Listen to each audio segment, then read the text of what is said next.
Hola, bon dia, com esteu? Doncs així estem, una altra vegada. Hem tornat a classe, així que vaig a contar-vos un poquet el que tenim de matemàtiques perquè ens toca fer examen, perquè hem acabat el tema. Anem a repassar primer. Este tema en principi pareix fàcil, és curt, però alguns de vosaltres us heu fet un poquet d'embolic amb els problemes de percentatges. Però això ho deixarem per a demà. Avui anem a repassar què és una fracció decimal i com passar de fracció decimal a número decimal i a l'inrevés. I demà farem percentatges i corregirem els exercicis que jo pose en un vídeo per a aquelles persones que tinguin la necessitat de saber com se fan, perquè potser us heu posat a fer els deures i no sabeu com se feien. O sigui que tornem a tope. O sigui que jo estic molt contenta de tornar i vaig a començar.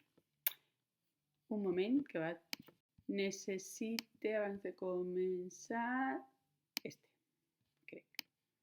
Vale, i fer-me xicoteta, que si no només que es veu la meva cara i tampoc és per a tant. Vale, mireu, anem a repassar. Tinc així preparat la primera pàgina. Fixeu-vos, en el repàs del tema 9, avui anem a fer fraccions decimals. Heu de tindre superclar que les fraccions decimals són aquelles que tenen el denominador 10, 100, 1000, etc. Per tant, 5 dècimes serà una fracció decimal, 65 centèsimes serà una fracció decimal. Com passem de fracció decimal a un número decimal? Molt fàcil. Jo tinc aquesta fracció decimal, que com ja hem dit moltes vegades, una fracció és igual que una divisió. Si jo dividís 275 entre 100, he de posar la coma cap a la dreta, cap a l'esquerra 2 llocs. Per què? Perquè tinc així 100. Per tant, 275 entre 100 serà igual a 2,75. El truco, ja lo van dir, si jo tinc 275 centèsimes, són 2 decimals perquè tinc 2 zeros.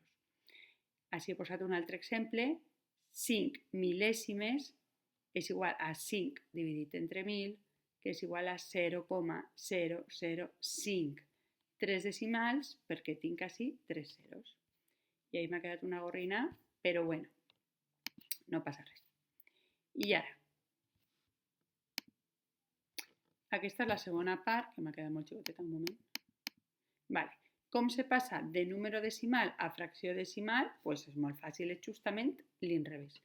Si jo tinc 416,5, l'he de passar a fracció, quants números decimals en tinc? Només tinc un? Pues només tinc un 0. En 5,016 tinc 3 números decimals, per tant tinc 3 zeros. Lleve tots els zeros del número, faig la ratlleta de la fracció i vaig posar 1.000 perquè tinc 3 decimals. Vale. Això és l'explicació. Val? Si voleu podeu copiar en la llibreta el que és el repàs com fem sempre amb els exemples. Bé, això és una de les coses que volia ensenyar-vos. Després volia ensenyar-vos la fitxa que he preparat, que heu de fer, que esta és. Esta és la fitxa. Fixeu-vos, doncs una fitxa normal, que la podeu fer si teniu impressora, la imprimiu, si no a la llibreta, que té, a més, un moment, que té així el solucionari. Jo crec que si envia el solucionari és per a corregir els exercicis, perquè de vegades note que algunes persones m'envien les activitats resoltes però sense corregir.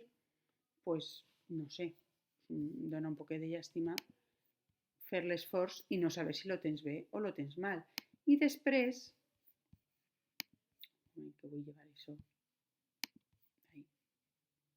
us he preparat, que m'ha paregut molt xulo, teniu ahí l'enllaç d'aquesta pàgina d'una mestra de sisè que ha preparat com un recull d'activitats sobre fraccions decimals, justament el que nosaltres estem donant.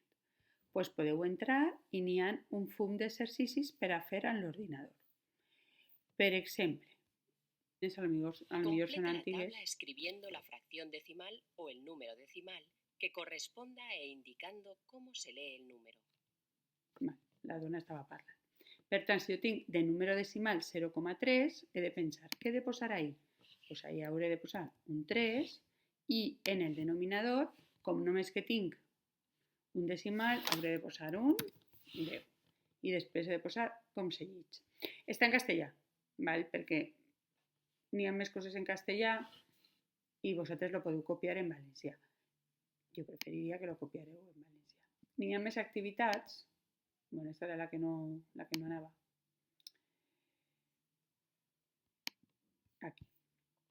Que podeu buscar-les. Mireu si n'hi ha un fum. Vale. I ahí n'hi ha una autoavaluació que podeu fer, que són activitats que podeu comprobar en el moment si lo teniu bé o lo teniu mal. ¿Vale? Pues eso es el vídeo d'avui. Espero que esteu tots bé i demà envio un altre vídeo dels percentatges. ¿Vale? Adeu.